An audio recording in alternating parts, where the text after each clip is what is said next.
one, a two, a 1, 2, 3. Happy birthday to you. Happy birthday to you. Happy birthday, happy birthday. Happy birthday to you. Are you one? Are you two? Are you three? Are you four? Are you five? Happy birthday, Reefer.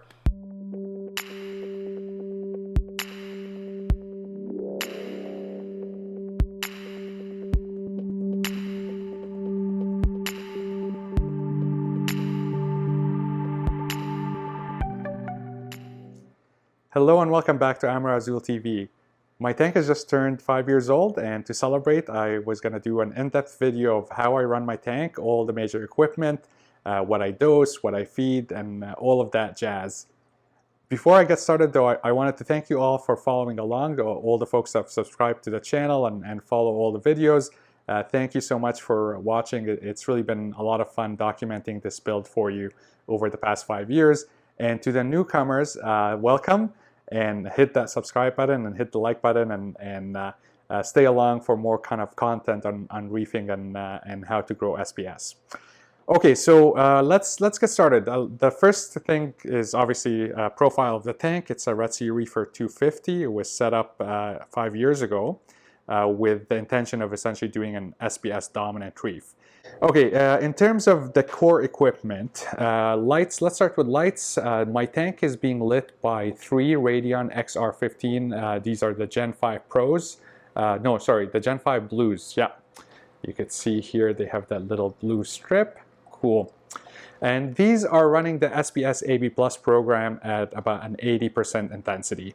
I'm generally very happy with the lights and how my corals look like under the Radions. For flow, I have 4 kind of power head here. On the back ends, I have 2 MP10s, Ecotech MP10s, Vortex MP10s, I think that's the proper name. And they're running at around 80% reef crest mode. So reef crest mode is the random mode where the pumps ramp up from 0 all the way up to 80%. And both of them are essentially on the cycle.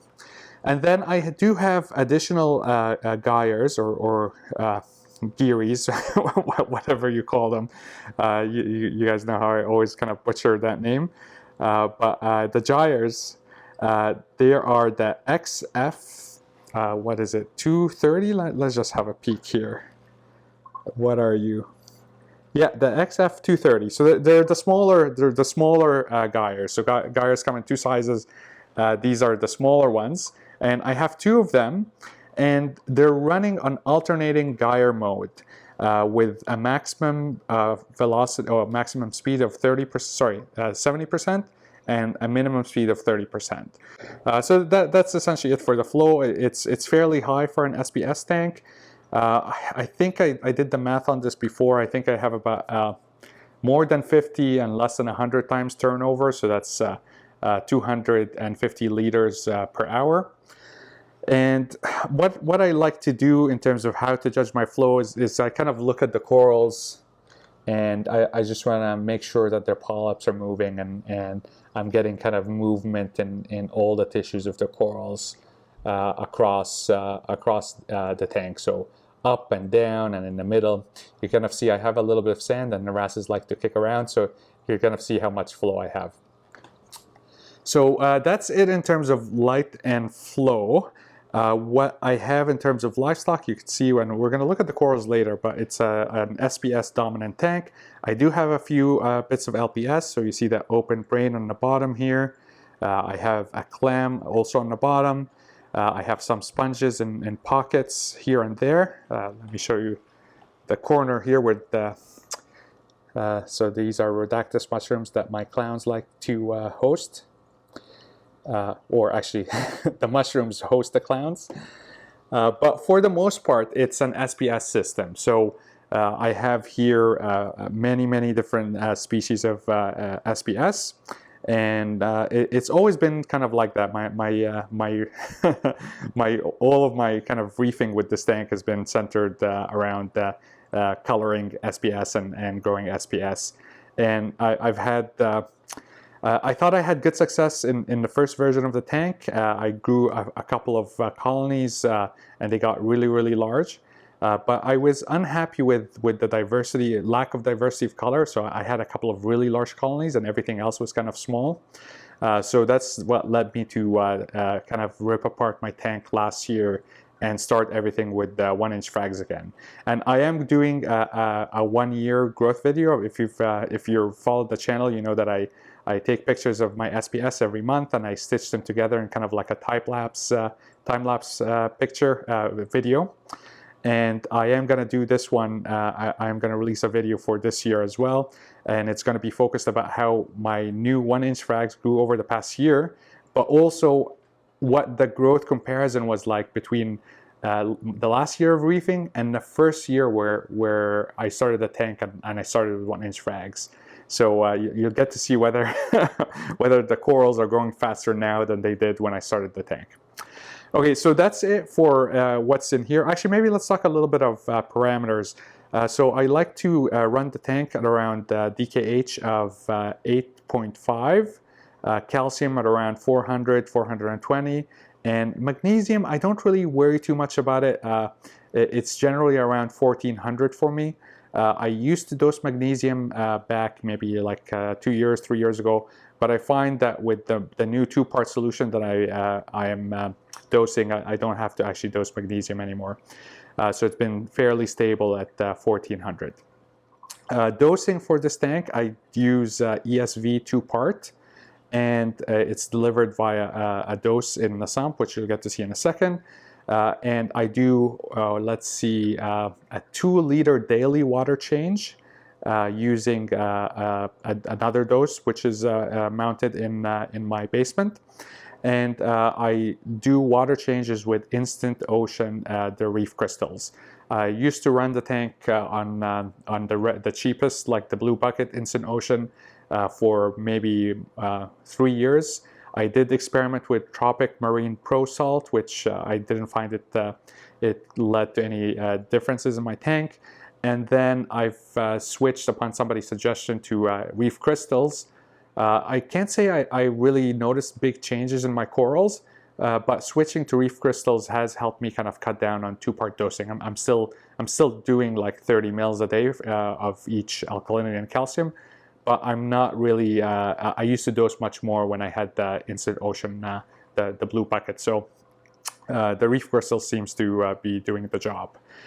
In terms of nitrates and phosphates, I like to keep my nitrates above 2 and around 5 ppms, and my phosphates are around 0.1 parts per million. Recently, though, I've been struggling to keep my nitrates up, and actually, I could tell. I hadn't tested my nitrates in a while. I just tested it today for this video. And the reason I tested it is I'm starting to see a little bit of junk on the sand bed here. And typically, whenever I notice any type of like algae or nuisance algae issues, the balance of my nutrients is out of whack. So as soon as I saw this, it's been developing for the past few weeks. It suggested that I have either my nitrates or my phosphates are low. And when I tested today, my nitrates essentially bottomed out. So they're close to 0. So I've been dosing potassium, KNO3, that's potassium nitrate. And I've been dosing it on and off, and because my levels are essentially bottoming out, I decided to directly add potassium nitrate to my salt water that I do for daily water changes. And I essentially made my entire freshly mixed saltwater batch at around 5 parts per million. If you're dosing potassium nitrate and you want to make a specific solution, like if you want to make like a 2 parts per million solution, you could look it up online. But the easy tip that I have for you, it's It's whatever number you want. It's always the number of milligrams per liter. So if you want 1 part per million solution of nitrate, it would be 1 milligram of nitrate in a liter of water. That's kind of the easy math that you could follow. All right, let's look under the hood. So I'm going to show you all the things that I have in my sump. Before I as I show you the sump, just note that it does look like a mess. It looks very chaotic, wires everywhere, but it's an organized mess. So I tinker and I move equipment in and out, and sometimes a permanent solution for wire management can lead to problems into having to essentially disassemble everything in order to like remove a tank or add a new bit of equipment. So this looks messy, but it's under control for me, and I know where all the wires go, and I could swap things out and troubleshoot whenever or do simple maintenance really easily. Okay, so we'll start with the skimmer. I'm using the Redsea skimmer, the RSK 300, I think. Don't quote me on that one, but it's a 300 number. And I've been using this for more than a year. I never actually, I had a Bubble King skimmer, Bubble King Mini 160, which is, super expensive, fancy German skimmer, but the pump died, and while it was getting fixed in Germany, I just bought this one as a backup.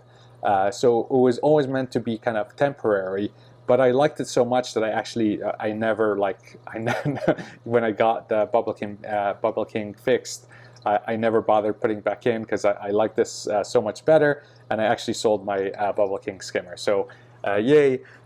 What I really like about it is it's super easy to adjust. It never kind of goes crazy with making bubbles. And my favorite is this neck cleaner. So you just twirl this and it cleans the neck. And it's got this very nice hose, so you don't actually have to remove this entire cup to drain it. You just drain it from this hose here. Okay, what I have while we're looking back there is I have a Vectra M1 back there. That's my return pump. I have on the bottom here Apex probes. We're going to talk about Apex in a little bit, but here's my pH, ORP, salinity, and temperature. I have some float sensors back there to measure water level, and I run a Tunzi osmolator as my ATO. The Tunzi is actually in the basement, sitting in 50 gallons of RODI water right underneath the tank. And so the tiny Tunzi pump is able to shoot water impressively up to like 12 feet above head pressure, which is pretty amazing.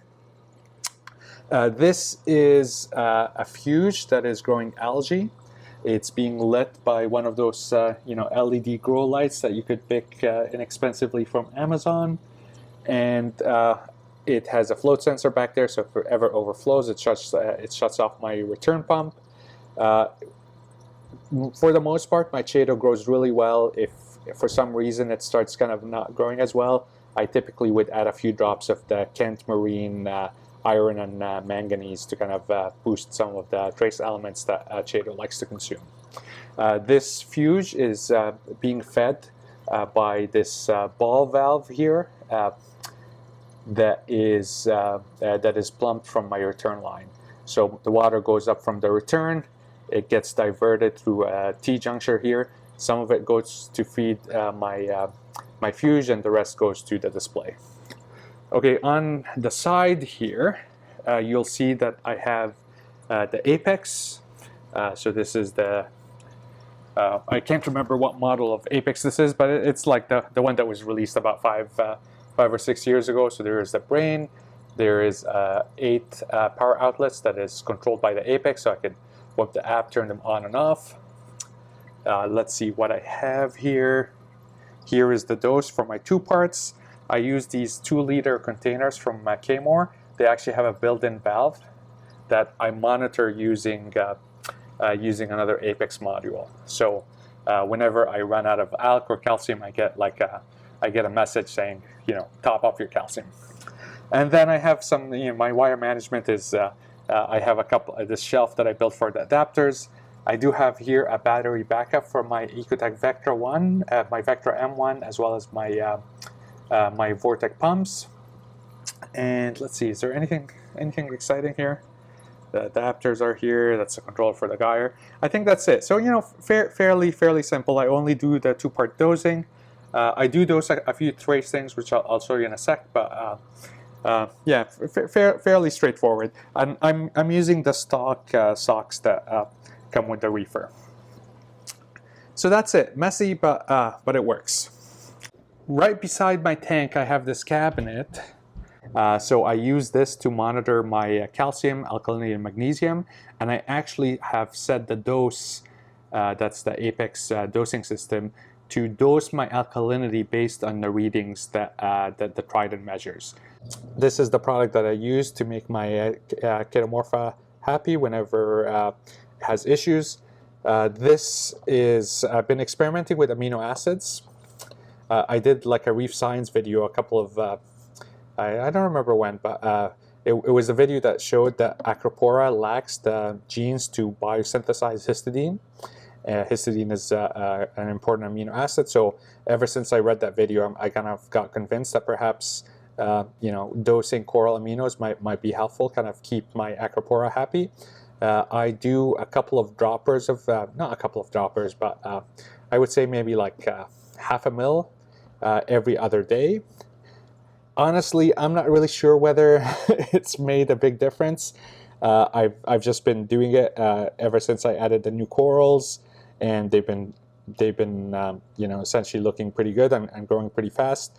So I haven't messed around with it. I might like later down the line do an experiment where I stop dosing this, look at the colors, and start dosing it again and see what happens. But for now, I'm just continuing doing my you know, half a mil every other day. This little magic potion is this is the secret, guys. This is Amro's magic juice. Actually, this is my potassium nitrate. So I used to actually just with a dropper add it every other day, but as I mentioned, that my levels are going low, and I wanted to have a more permanent solution. So now I essentially put a big volume of this into my new salt water that I mix, so that way the new salt water has a nitrate level of 5 parts per million. So that way I'm always replenishing my tank with fresh seawater that already has some nitrates in it. Here, this is iodide. I started experimenting with iodide a couple of times, but I found that it has no I didn't see anything that I kind of noted was changing, so I don't dose this anymore. So that's it for dosing. Let's close this puppy up. In terms of fish and livestock, I do have 5 fish in here. I have a tang. Actually, I think it's more than 5 fish. So I have a tang, 2 wrasses, a royal grama, 2 clownfish, and a blenny. And I do feed fairly heavy, so I feed 3 times a day. In the morning, I feed frozen, about like a cube of shrimp or something. And then in the afternoon, I do 2 rounds of pellet, once at noon and once around 4. And I don't actually feed my corals. Other than the amino acid dosing, half a mil every couple of days, I actually don't feed anything for the corals specifically. I do occasionally put a nori clip here for the tang and the blenny. The wrasses like to kind of consume it as well. All right, so that's it for the tank overview. I'm just going to quickly give you a top-down tour of the tank, and then we'll call it a day. All right, let's have a look at the coral, shall we? So we'll start on the sand bed. Here's my open brain. Then we're going to move to my clam. Really happy as a clam, I guess. Okay, and we'll go through, so you'll get a sense when I publish my growth video to figure out which corals have grown grow the fastest. And certainly this is one of probably my fastest growing coral. This is the World Wild Corals Little Red Ferrari. Up here is the Hawkins Ishinada, very lovely coral. This is the Orange Passion, Reef-Raft Orange Passion. Lovely. I had a massive colony of this in the tank, actually, in the same tank. But it kind of RTN'd on me about 3 years old. It was a beautiful colony, so can't really wait to see this thing develop into a large colony again. Here is, what is this one again? This is a Cali Tort. It's not getting as much light in that spot, so it's not fully like all blue, but it will get there as it kind of reaches towards the light. Then up here is a really large colony of bubblegum digi, and to the side is Jason Foxflame, and here's a lovely green slimer. This thing is really tall, so it looks a bit compressed from the top here, but it is super long. It's like a staghorn as it should be. So very happy with how fast this is growing. And then beside the green slimer, we have the blueberry wine. It's a little bit brown in the center here, but you see the branches that are going lateral have this lovely blue tips and a white base. Okay, moving to the center boulder here, I guess we should start with this one. Another super fast acropora, growing acropora for me is this golden jaw dropper and Jason Fox Jolt, one of the slowest, actually, probably the slowest. And this marvelous thing is PC Rainbow, which has been growing really fast for me. And here we have a Walt Disney frag. It was added about 6-7 months ago, so it's still on the smaller side of things. But hopefully we'll start branching out and getting larger. And here we have strawberry shortcake. And one of my favorite colonies or mini colonies in the tank is this Reefer Marvin the Martian. Love the polyps on this frag, and kind of looks like a millipora. And speaking of millies, I have here a Reefer pot of gold millie, which is actually looking really fabulous. So I was I was kind of skeptical about this colony or mini colony when I first got a 1-inch frag, because it was just kind of brown and green, but it's really developing some lovely colorations here.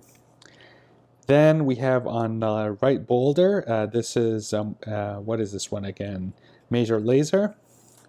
Then we have the original Jason Fox Flame colony.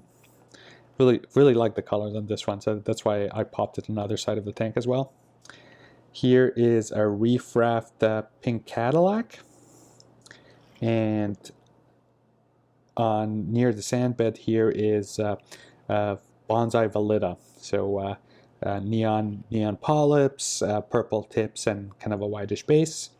Another one of my favorites, it's a kind of a medium grower for me, is the Pink Lemonade.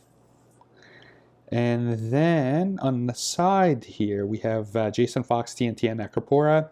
If you get a chance to get a frag of this one, go for it. It's a very kind of unique red. It's like an